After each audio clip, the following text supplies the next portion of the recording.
বাংলাদেশে যারা বক্তব্য যেখানে যদি সংখ্যা লঘু যারা ওখানে যারা সংখ্যায় কম তারা যদি নিপীড়িত হয় তো অবশ্যই তার বিরুদ্ধে আমরা কথা বলবো, বলেছি এবং বলেও যাব। সেখানে দু একজন মৌলানা সাহেবের বক্তব্য আমাদের সোশ্যাল কানে এসেছে যে আমরা কলকাতা পর্যন্ত দখল করে নেব, অতই সহজ।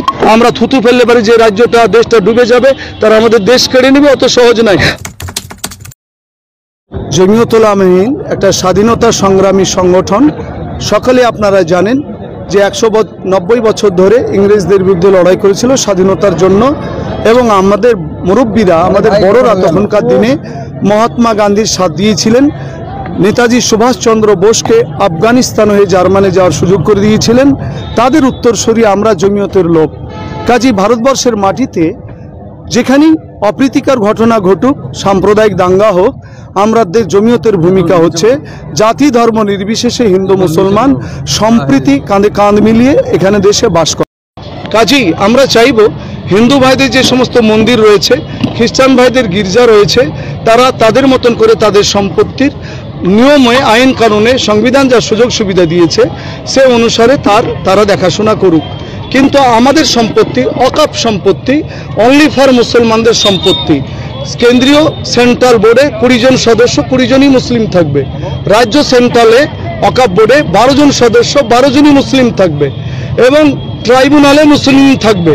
কিন্তু মোদিজি এই আইনগুলি চেঞ্জ করে এখন বলতে চাইছে রাতারাতি কেউ যদি কোনো মসজিদ দাবি করে যে মসজিদটা আমাদের, তাহলে আর ট্রাইব্যুনালে না গিয়ে জেলার ডিএম যা রায় দিবেন সেটাই রায় হবে। আমরা মনে করি যে কোনো জেলার ডিএম বা জজের কাছে আমাদের এইটা যথেষ্ট নয়। আমাদের সম্পত্তির মালিকানা মসজিদ, মাদ্রাসা, মক্তব, খানকা, তবলিগ, জমিয়ত, ভারতবর্ষের মাটিতে আমরা 140 কোটি লোক বাস করি। কোনোদিন তো হিন্দু ভাইরা দাবি করেনি যে মসজিদের মেম্বার আমরা হব। মোদিজির কেমন স্বপ্ন জাগলো রাতারাতি, মনে হলো মুসলমানদের উন্নতি করতে হবে মনে করে ওয়াকফ সংশোধনী বিল নিয়ে চলে আসলেন। আমরা তো বুঝতে পারবো, আমরা তো জানবো যে আমাদের কিসে মঙ্গল। আমরা ভারতবর্ষের 25-30 কোটি মুসলমান, আমরা চাইলাম না সংশোধনী বিল। উনি রাতারাতি আমাদের রক্ষক হয়ে আমাদের ভালো আকাঙ্ক্ষা কামনা করে উনি সংশোধনী বিল নিয়ে আসছেন। যদি মুসলমানের উন্নতি করতে হয় তাহলে মুসলমানদের অন্যান্য ক্ষেত্রে রিজার্ভেশন দিতে পারে, ব্যাকওয়ার্ড কাস্ট হিসেবে রিজার্ভেশন দিতে পারে, আরও সম্প্রীতি মনা পরিবেশ তৈরি করতে পারে। আপনারা তো দেখলেন কদিন আগে বেলডাঙ্গা তো একটা সমস্যা হলো। আমরা আলেম ওলামা ইমাম সাহেবেরা সবাই ঝাঁপিয়ে পড়লাম যে কোনো রকম যেন দাঙ্গা না ছড়াই। পশ্চিমবঙ্গ রাজ্য সরকারের প্রশাসনও শক্ত হাতে এবং মিত্রতার সঙ্গে দাঙ্গাটাকে নিয়ন্ত্রণ করলেন। কিন্তু সাম্বালে বলুন তো উত্তরপ্রদেশে একই ঘটনা, সেখানে গুলি চললো, 6টা লোকের প্রাণ চলে গেল। তা কেন হবে? তাই আমাদের মনে হয়েছে যে মোদিজির নিয়াত ভালো নয় এবং অমিত শাহর নিয়াত ভালো নয়।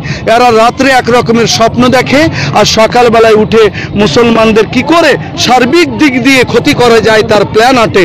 আমরা সচেতন, আমরা হিন্দু মুসলমান কাঁধে কাঁধ মিলিয়ে একদিকে সম্প্রীতি প্রতিষ্ঠিত করব, মসজিদ মন্দিরগুলো সুরক্ষিত থাক, চার্চগুলি তাদের মতন করে থাক, আমাদের মাদ্রাসা, মক্তব, খানকা, মসজিদ, তবলিগ এবং জমিয়তের সম্পত্তিও সঠিক থাক, এই কামনা করছি আমরা। সাহেব বলছি কি যে কিছুক্ষণ আগে বক্তব্যের মধ্যে বললেন যে এই আইন প্রত্যাহার না করলে কাফন মাথায় বেঁধে, হ্যাঁ এটা আমাদের ইনশাল্লাহ ওই জাজবা রাখতেই হবে।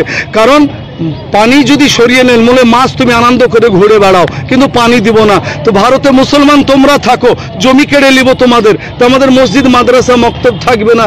এই মুসলমানের বাঁচার না বাঁচার সমান। কাজে ডু আর ডায়ের মধ্যেই যেতে হবে, ওটা কিন্তু সংবিধানকে সামনে রেখে। এ নয় যে আমরা সকেট বানিয়ে মোদিজিকে দেখাতে যাব, আমরা সংবিধান দিয়ে লড়বো ইনশাল্লাহ। আরেকটা প্রশ্ন করবো যে কিছুক্ষণ আগে বক্তব্যের মধ্যে এটাও বললেন যে বাংলাদেশের কিছু ব্যক্তি যারা, হ্যাঁ ওটা খুব খারাপ লেগেছে। বাংলাদেশে যারা বক্তব্য যেখানে যদি সংখ্যা লঘু যারা ওখানে যারা সংখ্যায় কম তারা যদি নিপীড়িত হয় তো অবশ্যই তার বিরুদ্ধে আমরা কথা বলবো, বলেছি এবং বলেও যাব। এবং সেখানে দু একজন মৌলানা সাহেবের বক্তব্য আমাদের সোশ্যাল কানে এসেছে যে আমরা কলকাতা পর্যন্ত দখল করে নেব, অতই সহজ। ওখানে কয়েকটা মায়ানমারের লোকগুলি এসে লাঠি নিয়ে তাড়া করলে কিছু করতে পারে না। আমরা থুতু ফেললে পারি যে রাজ্যটা দেশটা ডুবে যাবে, তারা আমাদের দেশ কেড়ে নেবে, অত সহজ নয়। আর এখানকার মিডিয়াগুলি ওটে নিয়েই বসে আছে। মিডিয়াকে বলবো ফোকাস করুন, আগে শুভেন্দু অধিকারী কি বলতে চাইছে, আপনার সুকান্ত মজুমদার কি বলতে চাইছেন, হ্যাঁ ওটাও করুন। আপনাদেরই দল হতে আমরা জানতে পারছি আমাদের দেশের বিরুদ্ধে বলেছে, কিন্তু আমাদের বার্তাটা পৌঁছে দেন যে বাংলাদেশ এরকম মন্তব্য করা থেকে সতর্ক থাকো, আমরা তোমাদের জন্য এর প্রতিরোধ করার জন্য আমরাই যথেষ্ট ইনশাল্লাহ।